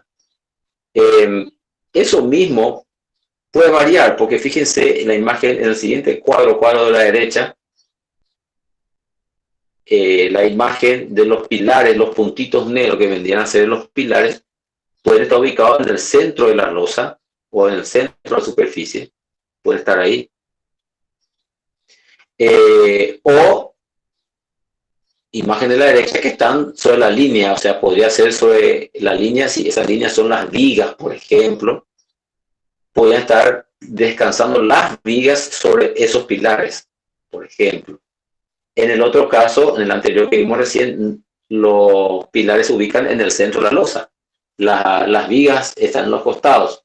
Eso también podría cambiar en cuanto a forma de disposición de los pilares, y van a también cambiar las áreas de influencia. Una cosa es que se ubique en el centro de la losa y otra cosa es que se ubique en el borde de dicha losa.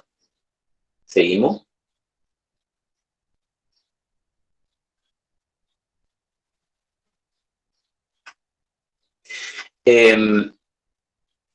Entonces, el área AC, área de la columna, es igual o similar, parecido a 10N, donde, como les decía, AC es el área de hormigón en centímetros cuadrados. Área del hormigón, y va a terminar, o tiene que terminar en centímetros cuadrados. N, la carga de compresión, tiene que terminar en toneladas. ¿Y qué implica esa, qué implica esa, ese dato N, que es la carga total, la carga de compresión? Implica, y ahí verán entre paréntesis, área de influencia, o área, simplemente área, como quieran llamarlo, pero le llamamos, para recordar, área de influencia, que es el área que influye sobre el pilar, por 1 tonelada de metros cuadrados, que es lo que vimos recién, porque ya sabemos de dónde sale 1 tonelada de metros cuadrados, y por la cantidad de pisos que está soportando ese pilar, o, como recién nos mostraba Orlando, la cantidad de pisos que puede estar colgando de ese tensor. En este caso, como estamos trabajando a compresión, la cantidad de pisos que está soportando el pilar. La fórmula AC igual a 10N resulta de una demostración bien complicadita, no es tan fácil. ¿De dónde sale esta fórmula? Y tiene su explicación. A efectos de ser un poco más didáctico, no les compartí eso, pero tiene su explicación. Y esa explicación, implica o considera una serie de factores, desde la resistencia del material hormigón, la resistencia de la barra de hierro, ¿verdad? Las cargas que, influyen de alguna manera sobre lo que puede ser la estructura, que son los coeficientes de mayoración. También esta fórmula trae implícito el coeficiente de minoración, que se usa normalmente para validar que un tipo de material, por ejemplo, el hormigón o la barra de hierro, que son los componentes principales aquí, el hormigón aguanta cierta tensión, pero con el coeficiente de minoración lo que se hace es bajar esa posible resistencia. Lo mismo pasa con el hierro, tiene un coeficiente también de trabajabilidad, y también con esas fórmulas de coeficientes de minoración, o aplicándole coeficiente de minoración, lo que se hace es reducir su fuerza también. Al mismo tiempo, se aumenta la carga por si una de esas, los famosos coeficientes de seguridad que llamamos, ¿verdad? Toda una serie de fórmulas, es una fórmula larguísima esta, pero se condensa en la fórmula que están viendo ahí en imagen, AC igual a 10N. Sin ningún problema se los puede compartir a quienes desean eso, para saber de dónde salió esto y por qué de repente, cuando hagamos un ejercicio que en minutitos vamos a hacer, AC, como estamos buscando, termine en centímetros cuadrados, ¿verdad? Y la carga N termine en toneladas. En la imagen que están viendo a la izquierda, es un esquema de un edificio que tiene dos tipos de planta. De 1 al 25 creo que es la planta cuadrangular, la que está desde el nivel suelo o nivel de piso hasta a media altura del edificio, y el resto tiene la planta girada, esa que están viendo, ¿verdad? Casi cruciforme, por llamarlo de alguna manera. Bueno, verán un poquito más abajo ángulo, o mejor, inclusive tanto en la planta cuadrada como en la planta girada van a ver que hay 2 metros por 2 metros, dice la modulación en cuanto a la cuadrícula que están viendo. No sé si perciben, no sé si llegan a visualizar. ¿Se visualiza? Allá abajito hay uno un poquito más. En las dos plantas aparecen medidas referenciales, ¿verdad? Por ejemplo, dice 2 metros y 2 metros. No sé si llegan a ver. No también chico el dibujo. Casi no se ve, profe. Casi no se ve. Bueno, cuando tengan el material, van a poder ampliarlo. No sé, Patricia, ¿podemos ampliar? Esto está en PDF. ¿Podrías ampliar, Patricia, en esos gráficos? Ahí está ampliando. Ahí está, exacto. Esta planta, la cuadrada, ahí dice, por ejemplo, 2 por 2. Y que sea la cuadrícula. Es una medida que se le dio ahora para este ejercicio, para poder tener una idea más o menos de la situación. Cuando tengan este material, cuando ya descarguen, ahora van a recordar otra vez. Gracias, Patricia. Vamos al siguiente diapositiva. Entonces, por ejemplo, fíjense lo que sucede. Ahí está marcado en rojo el área de influencia. Fíjense, el puntito negro que está en el centro del cuadrado rojo, girado, sería digamos, el puntito negro sería el pilar, obviamente, ¿verdad? Y fíjense los pilares cercanos, los pilares que están alrededor. Hay una serie de pilares que están alrededor del elegido, ¿verdad? El elegido es el que está circundado por el cuadrado rojo. Ese cuadrado rojo es el área de influencia, ¿verdad? Porque, fíjense, entre un pilar, el que elegimos, y los otros que están cercanos, entre ambas o entre todas las que le rodean, hay, digamos, un área compartida. Y el pilar que se eligió, que creo que si no me equivoco era el pilar número 20, si no me equivoco, ese pilar lo que tiene es su área de influencia compartida con el pilar Arriba, por ejemplo, está el pilar 13, muy cercano al 20. El pilar 16 está a la derecha arriba. Abajo, siempre en nuestro cuadrado, pilar 24 y pilar 25, por ejemplo. Son los que están abajo. Son los pilares vecinos al que elegimos, al 20. Y bueno, ¿y qué implica esto? Y bueno, como decía Orlando, recién le mostraba, mitad del peso entre el tensor, decía él, y la caja escalera se comparte entre ambas, mitad al tensor, mitad a la caja escalera. Que en nuestro caso, por ejemplo, aquí es mitad va al pilar 20 y la otra mitad, la raya en diagonal, por ejemplo. No sé si, Patricia, me podrías aumentar un poquito más otra vez. El cuadrado. Un poquito más. Ahí está. Excelente. Bueno, fíjense que el pilar 20 hacia arriba, a la izquierda, le tiene de vecino al pilar 15.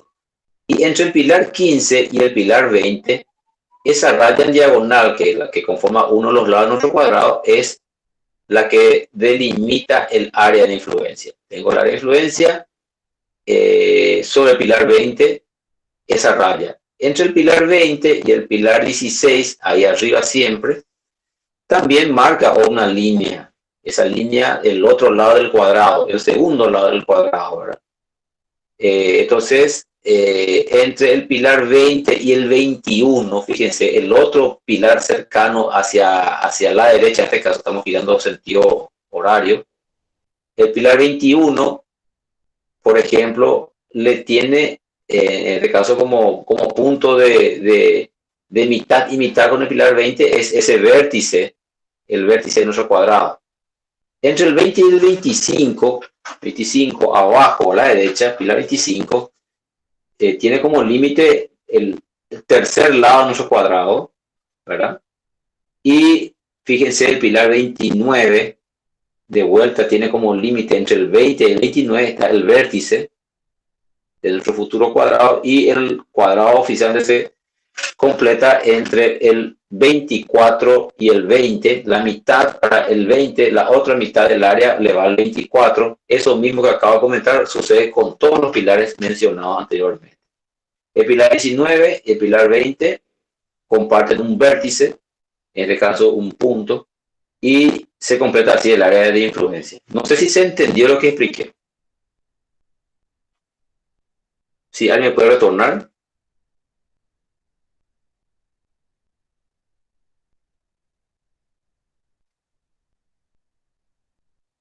Andrea, ¿se entendió? Profe, o sea, lo que vos estás explicando es cómo influyen todos los pilares dentro de ese pilar que está del área de influencia, profe. Eso es lo que voy a decir, ¿verdad? Sí, no, quería saber si se entendió cómo el área de influencia se establece. ¿Cómo establecemos un área de influencia? ¿Cómo decimos cuál es el área que carga sobre un pilar? O sea, esto que está marcado en rojo, es lo que influye sobre el pilar 20, el área que influye. Y tengo entendido que ahí se cargan todas las cargas del edificio, ¿verdad? O no así, ¿verdad? No todo el edificio. No, se concentra. Ahí se concentra el parque. Se concentra solamente una parte de una parte sobre el pilar 20. Y si se echa esa parte, por ejemplo, se cae todo, ¿verdad? No, si vos decís si colapsa el pilar 20. Sí, sí, eso es a lo que me refiero. Si es que bueno, si el pilar 20 colapsa, claro, si el pilar 20 colapsa, están los otros pilares, ¿verdad? Va a afectar la estructura, por supuesto, va a afectar al sistema todo, pero el pilar 20 no es todo el edificio. Eso hay que recordar. Sí, desde el nivel sí. No es de todo el edificio, sino solamente va a colapsar un nivel, algo así. No colapsa tampoco el nivel, solamente una parte del sistema se ve afectado, debilita la estructura, sí, es así, Sole Mareco, es así. Debilita la estructura, ¿verdad? No se cae el edificio, Porque fíjese cuánto, por ejemplo, si fuese esta losa, tenemos 40 pilares. Por supuesto, se daña un pilar central, está ahí por el medio, es importante, como no, como todos, cada uno cumple su función, pero de ahí a colapsar el edificio es un poco difícil, ¿verdad? Porque si tenemos igualdad de condiciones para todos los pilares y hay una malla de pilares ahí, no cae. Voy a tomar un ejemplo un poco argel, ¿verdad? Cuando el avión, que impactó con las Torres Gemelas, intencionalmente metiéndose en el centro neurálgico, cortando miles de pilares y atacando el núcleo central, digamos, no cayó por eso, cayó por otras circunstancias, el fuego, el combustible, el metal que se derritió y las horas que estuvo en llamas, ¿verdad? Y la explosión. O sea, hay miles de cosas. ¿Cómo? Y la explosión por debajo de los... Y sí, exacto. O sea, muchas cosas son, ¿verdad? Pero digo más que por un pilar, no, con eso no digo que no es importante, claro, es importante, ¿verdad? Pero por un pilar no colapsaría el edificio. Y es el punto neurálgico, Sole Mareco, que escribiste ahí justo en el chat, he visto. Es así, es un punto central, en este caso porque compartimos, con los pilares vecinos compartimos mitad y mitad. Mitad de metros cuadrados va para el pilar 15, entre 15 y 20 la mitad para el 15, la mitad para el 20. Entre el 16 y el 20, mitad para el 16, mitad para el 20. Mitad entre el 20 y 21, ¿verdad? En el caso del vértice. Mitad entre el 20 y 25, una parte del 25 y una parte del 20, ¿verdad? Entonces se va armando un área en metros cuadrados. Se va armando un área que la llamamos área de influencia y es la que carga sobre el pilar. Seguimos, Patricia. Podemos... Sí, acá hay unas consultas en el chat, no sé, antes de seguir. Sí. Consulta, la chica Sole Mareco, ¿condiciona alguna modificación interna al debilitar? Entonces, no sé si puede ella habilitar su micrófono, así podemos entender mejor a qué se refiere o ya fue respondida la consulta. Ya, ahí está Sole, está en la oficina. Bueno, sí, se condiciona, de alguna manera se condiciona. Eso no podemos decir que no. O sea, forma parte de un conjunto, ¿verdad? Forma parte de un conjunto. Si se daña algo, como es un sistema todo, afecta. No sé. Cuando estás en términos futbolísticos, de repente aparece una expulsión de un jugador, afecta al equipo, ¿verdad? Por supuesto. Se rompió una parte de la rama, ¿verdad? De un árbol, y bueno, hay que ver qué parte se rompió para ver cómo afecta un poco al todo, ¿verdad? Siempre afecta.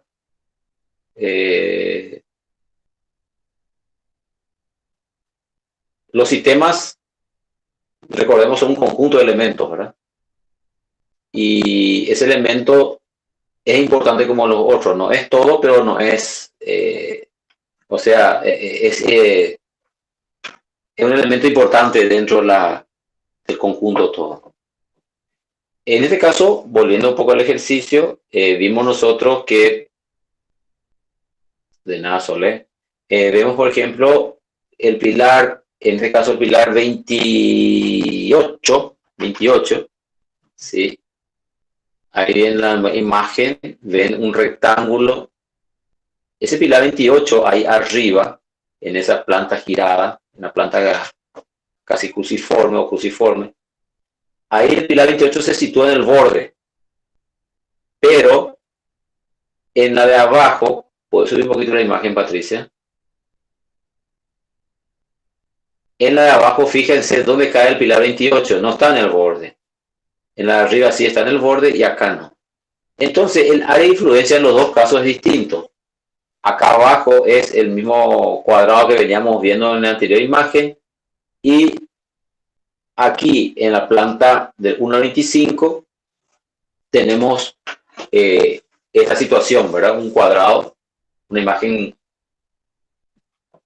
donde el área de influencia es cuadrangular. Y en la planta superior del 25 al 40 es un rectángulo.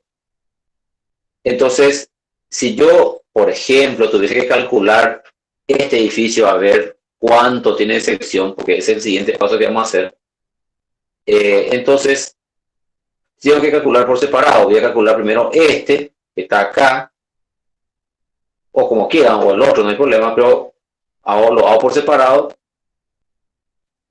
Multiplicaré por cuántos pisos son estos. Dice que es el 1 al 25, son 25 pisos de este pilar por su área de influencia por 1 tonelada.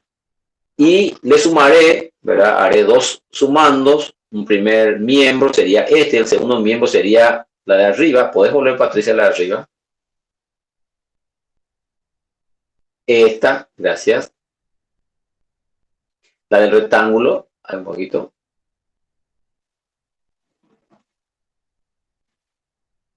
Esta. Exacto, esta. Entonces, fíjense, el área de influencia aquí es un rectángulo. En el anterior, del 1 al 25, era un cuadrado, una figura cuadrangular, y ahora es una figura rectangular. Entonces haré, si me piden el pilar 25, perdón, el pilar 28 es este. Pilar 28, por ejemplo, le tocó en la planta cruciforme, la planta girada le tocó girada, pero le tocó en el borde, y en del 1 al 25 abajo, no, las plantas de abajo, no le tocó tan en el borde, tiene más superficie cargando. Entonces haré dos miembros en un sumando, ¿verdad? Haré por separado y luego saco la suma total. Seguimos. Casi con el mismo caso otra vez, ¿verdad? Tenemos un pilar. En este caso hemos elegido, se eligió, por ejemplo, el pilar número 38. Les cuento, capaz ustedes no ven bien de ahí, no lo ven bien, ¿verdad? Pero es el pilar 38, el que está marcando el color violeta en nuestra área de influencia. Es una figura cuadrangular también, influenciado o influenciando mejor sobre ese pilar 38, donde podés hablar un poquito más, Patricia. Voy a explicar un poco para reforzar de vuelta el concepto. Ahí ven, pilar 38 le tiene arriba a la izquierda, le tiene al pilar 33 mitad de peso o de carga o de área de influencia para el 33 y la otra mitad para el pilar que nos está tocando, que es el 38 que hemos elegido. Entre el 38, ¿hasta dónde va mi límite? Hacia arriba, y mi límite hacia el pilar 29. Fíjense, el pilar 29 está en línea recta con el vértice de nuestro cuadrado. Entonces tenemos pilar 29 y la mitad va hacia el 29, la mitad va hacia el 38. A la derecha, entre el 38 y el 34, fíjense, el 34 está en la esquina, se quiebra la fachada, sería. Bueno, la mitad va para el 34 y la mitad para el 38. Así voy conformando mi área. Es un cuadrado también como las anteriores que vimos, pero mucho más chico porque este le tocó estar en el borde de vuelta. Y si puedo levantar, Patricia, la siguiente. Y fíjense ahí abajo de ese mismo pilar, pero en la parte, ¿cómo diría? Inferior, los pisos tipo del 1 al 25 tienen un rectángulo. Pero un triángulo, quise decir, un triángulo. Tenemos un triángulo en el cual se conformó un triángulo, porque yo solamente voy a seguir, no es que quiero elegir una figura que se me antoje ni que me guste, ¿verdad? Estas figuras resultan sencillamente porque voy conformando el área de influencia. Siempre el concepto es entre la mitad de uno y la mitad de otro. ¿Podrías agrandar un poquito más, Patricia, por favor?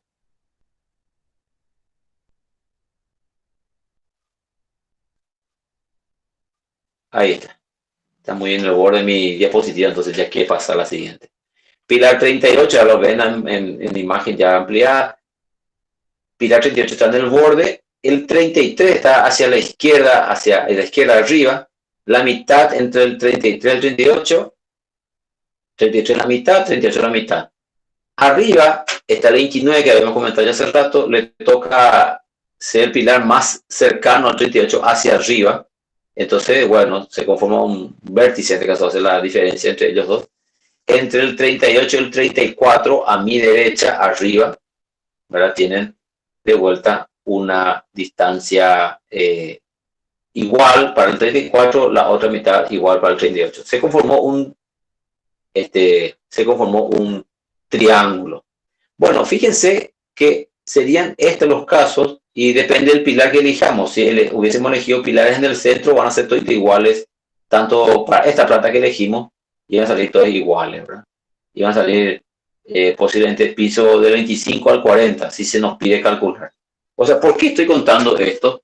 Y porque en algún momento necesitamos predimensionar el pilar. Queremos saber qué medida tiene el pilar. En este caso, por ejemplo, estuvimos mirando de arriba a abajo, desde el piso 1 hasta el 40. Se nos puede pedir, por ejemplo, predimensionar un pilar en el piso 30. Y por supuesto, todos los pilares que están encima del 30 son los que tenemos que considerar, ¿verdad? Hay veces que se nos pide el pilar de la planta baja.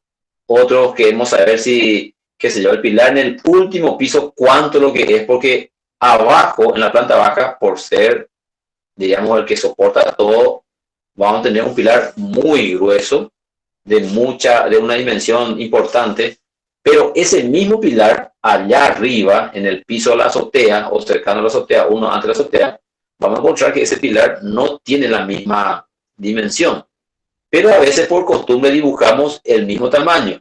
Y vamos a poner, por ejemplo, que de repente estamos peleados con algunos metritos cuadrados, porque estábamos peleados con el cómputo o con el presupuesto. Si queremos hacer el presupuesto de ese mismo pilar, por ejemplo, no era la misma medida allá arriba de ese pilar abajo, entonces hay unos metros cúbicos importantes de hormigón, de material y mano de obra que estamos pagando más en la cuenta por no haber hecho un cálculo más fino. Ese es el fin de este ejercicio y entender un poquito, sobre todo en cuanto a predimensionado, ¿verdad?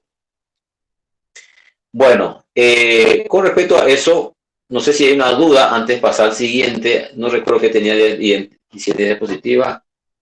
El ejercicio. Correcto. No sé si hay una duda antes de hacer una pequeña demostración acá con ustedes.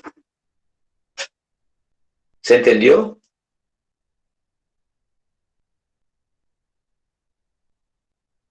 Vamos a ver, profe. Por ahora, capaz no. Bueno, después surgen las dudas. De hecho, tenemos todavía algunas clases. Solo dice que se entendió. Bueno, está muy bien. Vamos por buen camino entonces. Bueno, yo les voy a compartir ahora la pantalla para mostrar el ejercicio.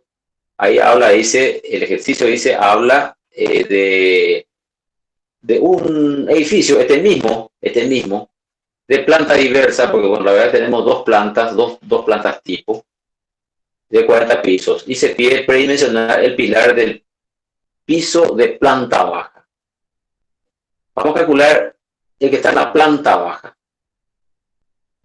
Y sobre ese pilar, por ejemplo, este que estamos viendo, traten de memorizar un poco esta imagen del área de influencia en color rojo, por decirlo, ¿verdad?